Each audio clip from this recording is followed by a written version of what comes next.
7:17, coming at you live from the elliptical. 29 minutes, 58 seconds into my workout, level 9.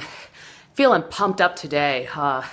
Put me in that ring with Apollo Creed and I'll show him what for. That's the kind of day I'm having. Phil, on the other hand, still in bed.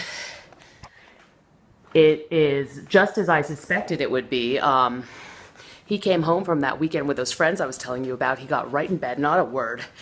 And he hasn't moved since. Finally, I had to get him a little bedpan, finally, that's not why I brought a dog into this house, so I could, clean up after him when he goes to the bathroom. It's sort of, not the relationship I was anticipating. And I keep telling him, have a little self-respect.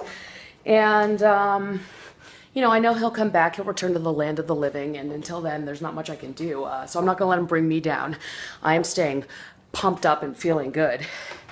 So my pump-up song of the day, Mercy, Kanye West, Big Sean, Pusha T, and take note, that's Pusha with an A. Sound like a real dork if you say it the other way. Here we go. Drop it to the flow, make that ass shake. Make that ground move, that's an ass quake. Build a house upon my ass, that's an ass state. Roll my weed on it, that's an ass tray. That's a really, it's a clever song, a clever guy. So many innovative uses for the word ass. That's a game actually Keanu Reeves and I like to sit around and play together, like he'll say, rope a steer with it, that's a lasso. And I'll say,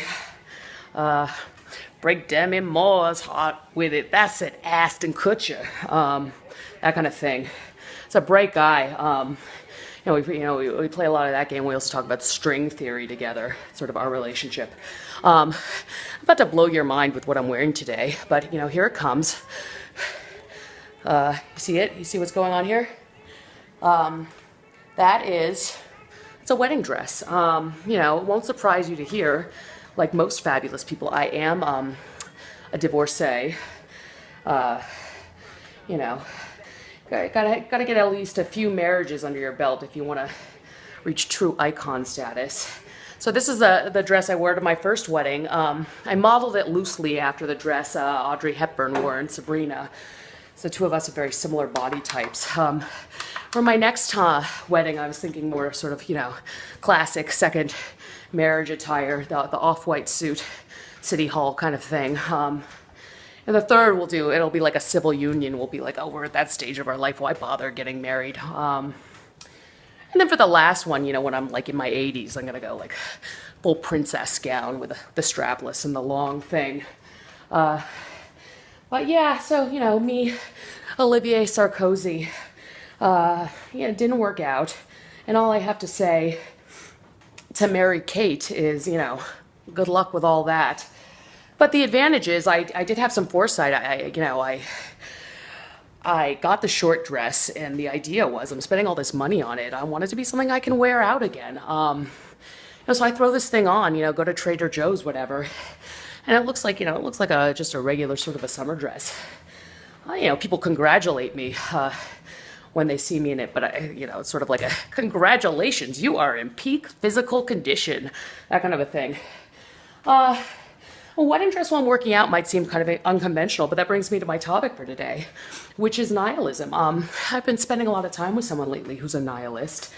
And, I used to think nihilism was sort of a negative thing, but he taught me, he said, no, nihilism basically means do whatever you want, and it's cool. So, you want to wear a wedding dress when you're working out, whatever, you're a nihilist, do that. So let's talk today. I was so inspired by the idea about some ways that you can incorporate nihilism into your life. And the first, and frankly, the most obvious is, feel free to fart in public. It was one of the most liberating things for me about my recent entree to nihilism was that if it doesn't matter, why am I holding my gas in? It's very uncomfortable, bad for the digestive system. If you want to take it a step further, you can just go to the bathroom wherever you want. Justin Bieber, one of the great nihilists, he knows all about that. He lets loose when he needs to. So that's the first thing. Second thing would be don't sweat the small stuff. George Bush really got that.